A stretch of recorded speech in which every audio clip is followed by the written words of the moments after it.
I thought we, played a pretty good first half. I felt there to close the first quarter and the second quarter, we kind of allowed, gave away some of our lead. We came out in the third, and I thought defensively that wasn't a great quarter for us. Gave up way too many points, and obviously starting the fourth, it was close. But I thought our guys battled and fought. It was great to give some guys some different opportunities in different situations. We obviously got a chance to play a lot of different guys. It was a little bit of a different kind of game because of the rotations and the minutes. But overall, I think there's still some things we can look at and try to improve upon.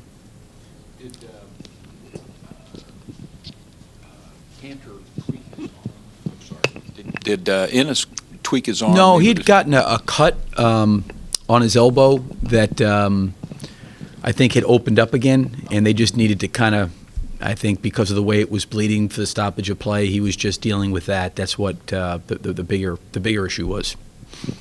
Billy, what'd you think of the tribute video and the ceremony with Oscar and all that stuff before the game? I think, standing there, I should say, I think when you look at different records that are set in whatever particular sport it is, and you see a lot of those athletes from different sports, different generations, different things that have been accomplished, it kind of puts in really perspective to sitting there very, very humbly watching, what he has been able to do in this regular season.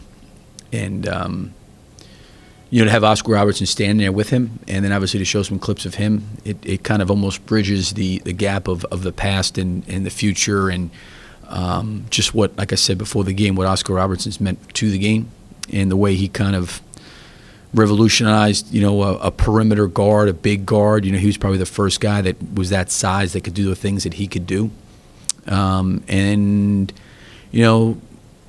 I think when you think of Oscar Robertson, everybody thinks about the same thing, triple doubles. And, for Russell to be able to do that, and for him to be able to, Oscar Robertson be here to share in it, I think it was a great moment.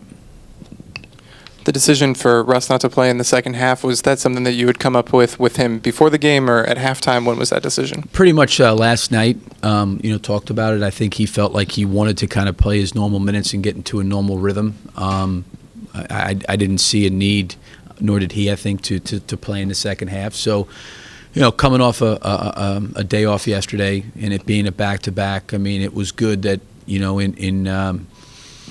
a little bit of a break and then could get back into playing again. So it just didn't make sense, like I said, for him to play there in that second half. Billy, I know there's all this talk about Russ and MVP, but what do you think he's done for the game of basketball? Well, I mean, he's a Hall of Fame player, and I think for kids that are watching him play, you always look at when you play the game, what kind of impact you have on people, and I think his greatest impact is, one, I've said this before, he's got a never say die attitude. He always has hope and optimism that anything's possible, and he plays with everything he has, and I think it's a great lesson for everybody in life. Whatever you're doing, if you put your full heart and soul into it, regardless of what the results is, it's not failure. It may be some disappointment, but when you do that, you can always walk away. And I've said this before about Russell. Whenever his time is done, and I've seen this happen to a lot of players leave the game and they're very, very regretful, and they're very, very disappointed and look back wishing they could get their time back to do things differently. I think with the way Russell plays the game, he's never going to have any regret because of how hard he played. He's not going to look back and say, geez, I wish I would have given more energy. I wish I would have played hard. I wish I would have invested more. He's never going to say that. So whenever his time's done, he's always going to leave, I think, in a good place. So, he's, I think, leaving and continues to leave a great legacy. Before the game, you talked a little bit about sort of the time between what Robertson did and Russell being able to do it now. Are you surprised that it took so long for someone to be able to do it? And with the game and the way it's played now and the role of a guard, do you think we're going to start seeing the triple-double become more of a part of the NBA? Yeah, maybe. I mean, there's a lot of talented players in the league. There's certainly guys that have done it throughout the league. He's just a very, very unique player. He's clearly the best rebounding guard in the league. There's no doubt about that. And he's, he sees the floor extremely well. I think he generates a lot of shots for a lot of different guys on our team. And then he's got an incredible ability to be able to score because he can play in transition, he can shoot threes, he can post up, he can play with his back to the basket, and he can drive. So there's really nothing on the floor offensively that he can't do. So like I said, when this whole thing started and people were questioning, 21, 22, can he get it? Do you think he can get it? Like, the one area I knew was not in doubt was him getting 10 points. Like, that was going to happen. It was just going to be a matter of, we making shots, rebounding. But like I said, I think the whole thing that happened to him tonight was great that Oscar Robertson was there to share in it. But I think as you saw, it was really kind of an organizational team accomplishment in a lot of ways that everybody kind of played a part and shared in it. Do you see guards starting to be more well-rounded in general? He did way more than anyone else, but...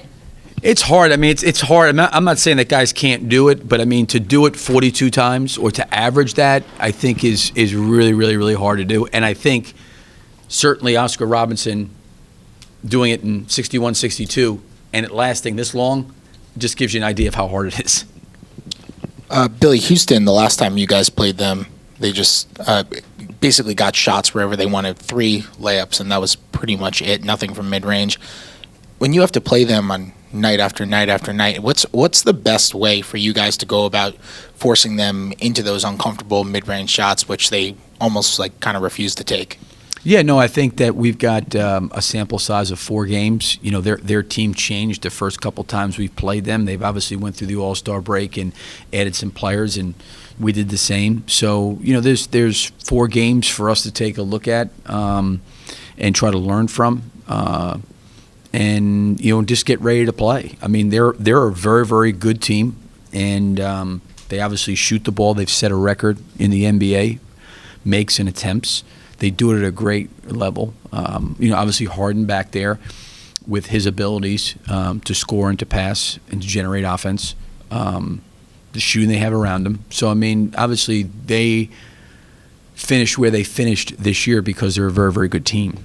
Last year when you guys played San Antonio and they beat you up pretty bad in that first game, and Aldridge was really hot those first couple games from mid-range. I know intellectually it's really easy to say, all right, he's not going to shoot 70% or whatever it is from mid-range in the series. But when you're a player, I feel like emotionally sometimes it's harder to get that. What's your role in suppressing the emotions and kind of teaching the intellectual side so they don't get frustrated if they go off from jump shots or something like that? Well, I always think that game planning or preparation or scouting or whatever we're doing in a particular game, I think you've got to go through a series of checkpoints. The first checkpoints is, are you doing what we're supposed to be doing with enough intensity and force and energy and effort? Because if whatever it is you're doing defensively, if you're not doing those things, it's a problem. Then the next thing comes down to, are we actually executing the efforts there? But are we executing what we're doing? And then the third part would be, okay, we're doing those things now. Do we need to make an adjustment? I think last year with Aldridge, the fact of the matter was he was shooting all the shots that we would want a player to take. They were non-paint twos, and he was great at making them.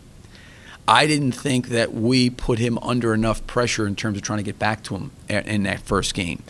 And it wasn't necessarily a frustration. It was like, okay, are we doing this hard enough? And I think the answer was, and I don't want to say hard enough, but were we technically good enough? Were we getting back there? Were we disciplined in what we're doing? And we weren't. And I think now trying to do that at that level, then you see what happens from there. Billy, you mentioned, everybody in it kind of being an organizational moment tonight. How important was it? It was an unusual moment, but it was an unusual season. How important was it organizationally just to take a beat, take a moment tonight and recognize it? Yeah, one is I can tell you Russell is, I think he just likes playing, likes focus on it. He obviously understands the magnitude of it and understands how big it is. It was a really, really unique day today just because it was the last game of the regular season. Obviously, we weren't going to play all of our guys. Denver, we played them 3 days ago. They're sitting a lot of their guys.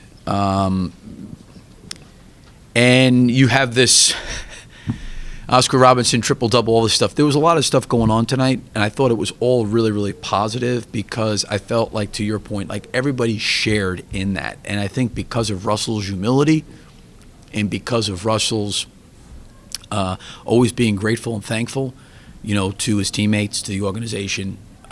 It was a great moment. It really was. I mean, what he did over 82 games was absolutely historic, and deservedly so. I'm glad that we could honor that moment before the game.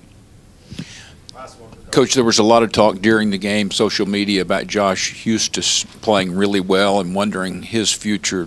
Is he a guy that you think can grow? It was good. I think just getting it. He's played very, very well with the Blue. They've obviously advanced in the playoffs. He's shot the ball extremely well. He did some really good things tonight. It was hard for Josh. There's things that we've added since he's been gone. He's trying to pick up. But listen, he's got great athleticism. He can protect the rim. He's a good defender. I think the biggest area he's improved has been his shooting. He's more consistent there. And it's hard, when you're a power forward in college your whole entire career and you have to move to that small forward spot and play, 3 and the 4. It's challenging. But I was really happy for him because he's made a great investment to himself, to the team, to personally develop and get better.